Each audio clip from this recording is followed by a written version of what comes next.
tayo guys, bang Pasig pa rin tayo. So nagre-renovation tayo ng kitchen. Ito guys, i-waterproofing natin ito. Kasi ay yung kabila ay walang waterproofing. So gagamitan ko ng flexible bago natin titipuraan. Yung guys, ay ipapakita ko sa inyo yung ginagawa namin na kusina.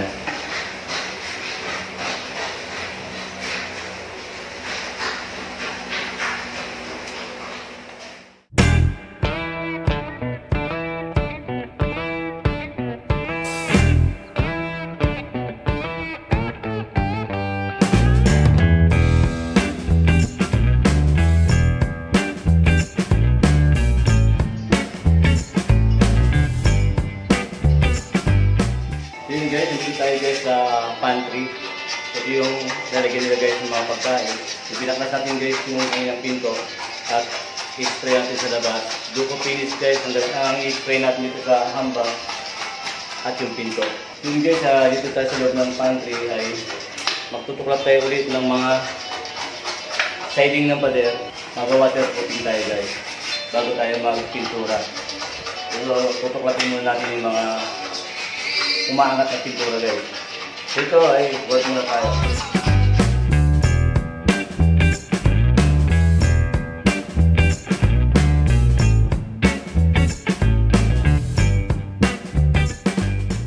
So yun guys, andito tayo guys sa pantry. So yun guys ay yung ilalim ng pantry guys ay makikita nyo ay naglobuhan na yung mga pintura sa ibaba. So kailangan natin guys mag-waterproofing. Guys, yung tinutuklap natin, mapapansin nyo guys, yan. Napakarami natin tinukulap. Kasi nga guys ay pumapasok yung tubig sa labas. Inisip-sip guys, papuntang loob. So gagawin natin, waterproofing natin to. Bawat siding sa ating guys titiburahan. So gagamit tayo guys ng flexible na pang waterproofing.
Guys, ay nagpaklas tayo guys ng mga pinto ng cabinet kasi magpapalit din sila guys ng mga bisagra kasi puro kalawang na.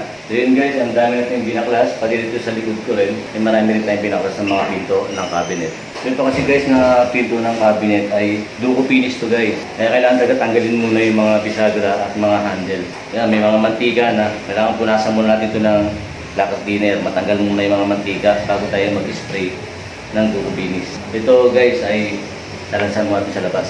Pag tumapa na guys ay maglalagay din tayo dito na exhaust fan. So yun ay minamount natin guys. Naglagay tayo ng kapita ng exhaust fan. So ito yung exhaust fan natin guys na ikakabit. So yun guys, ito yung kakabit natin na exhaust fan. Ay magmamount tayo doon kasi itong bahay nila ay wala pang exhaust fan. So yun guys, ito yung ginawa natin yung nakaraan, yung pantry. So tinanggal natin yung pinto dito at pinagpantay-pantay na lang natin sila. Kasi yun ang request ng mayari ay pantay-pantay na lang daw. Kasi ito 5 year to guys. Ganitong pinto ay binaklas natin. So yun ay nagpipintura na lang tayo dito ng latex. So ito naman guys ay bukas naman ay pinagkatanggal natin yung mga pinto ng mga cabinet. Ay bukas naman dito naman tayo sa mga pinto. So yung mga kisame ay guys napintura na namin. At yung ibang doon sa may ibang sala. Yan. Yan guys.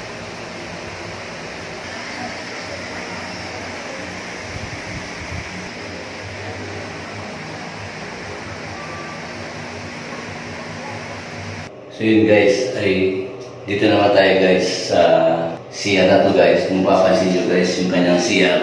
Yan, napaka simple lang guys. So may suggestion guys yung may-ari gusto baguhin tong CR. Kung papansin nyo guys, yung kanyang lavatory, yung CR, yung kanyang tiles ay babaguhin natin guys. Ang gusto ng may-ari guys ay wala na siyang tiles. PVC panel na ilalagay dito guys mula dito sa taas hanggang baba. So itong lavatory, tatanggalin natin yan guys. Pati yung CR, tatanggalin din natin guys. Pati itong mga tiles, ay tatanggalin natin lahat yan. At yung flooring. So matitira lang dyan guys yung pinto. So yun guys, magsisimula tayo ngayon guys. Ay babaklasin natin itong lahat ng tiles at lavatory at CR. Yan guys. Pati itong floor drain na guys, ay babaklasin natin to. So yun ay mag-i-start tayo guys. Para natin to didiscard yan itong kanyang CR. I-chipping ka natin to guys. Sisilin natin to. Kailangan to guys ay may pantay natin siya dito sa kanyang wall. Kasi didikit natin dito yung PVC panel mula baba hanggang taas. So yun guys ang ating gagawin dito. Kung mapapansin nyo guys, yan ang babaklasin natin. So yun guys, dito naman tayo guys sa kitchen. So ito yung sinasabi ko sa inyo nung una ay ito yung ating gagawin na kitchen. And guys ay nasimulan na namin to. First coating na namin tong wall, yung siding. So yung cabinet na lang guys, nililihan namin at iduduko finish namin to guys. Pinauhuli namin yung mga cabinet. So yun, kung mapapansin nyo guys, ay naka-primer na yung mga wall. So ito yung mga cabinet niya guys, ay nililihan natin. At ito naman lang ating ipa-primer. Yung kanyang lababo guys, ay nag-waterproofing tayo sa ilalim. Kasi lahat ng side dito guys, ay may kumakatas. Kaya itong buong side na to ay winaterproofing namin yung siding. Yung guys, makikita nyo ay yung cabinet na lang ang wala pang primer.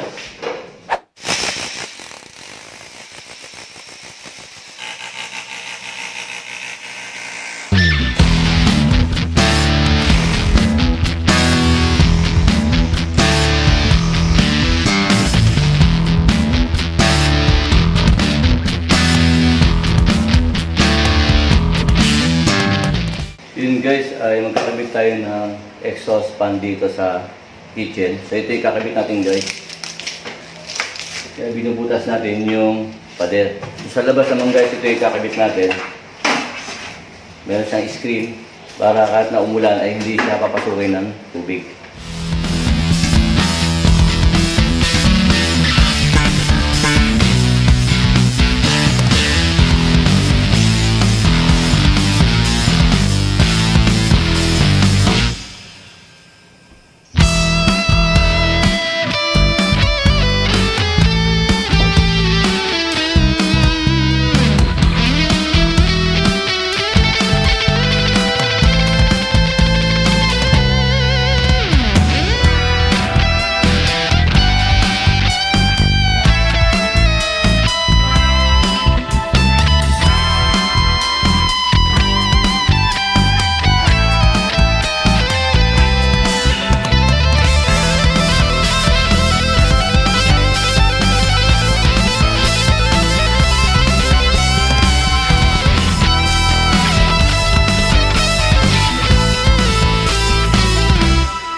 Yun mga galay. Ito yung hobby nila. So katabi guys yung gasol. So sinuggest natin guys sa may-ari na ilabas yung tangke ng gasol. Kasi delikado guys sa hobby na to pagkatabi niya yung gasol. Pagkaroon ng leak yung gasol, nagluto sila ng hobby, baka sumabog pa guys. So yun guys ay ilalim ng lababo ay nagbaray na tayo. Nilabas natin guys yung tangke ng gasol. So ito mga kagarahe, ito ay inipitula natin itong buong kitchen nila. So ito kailangan tanggalin natin lahat ng mga dito sa ilalim ng lababo para guys mapinturahan natin lahat kahit kasulok-sulukan guys ay kailangan bagong pintura. Kaya guys tinanggal natin ito guys itong kanyang tangke ng itong kanyang oven.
Yun guys ay ito yung kinakabit natin na exhaust fan sa kitchen.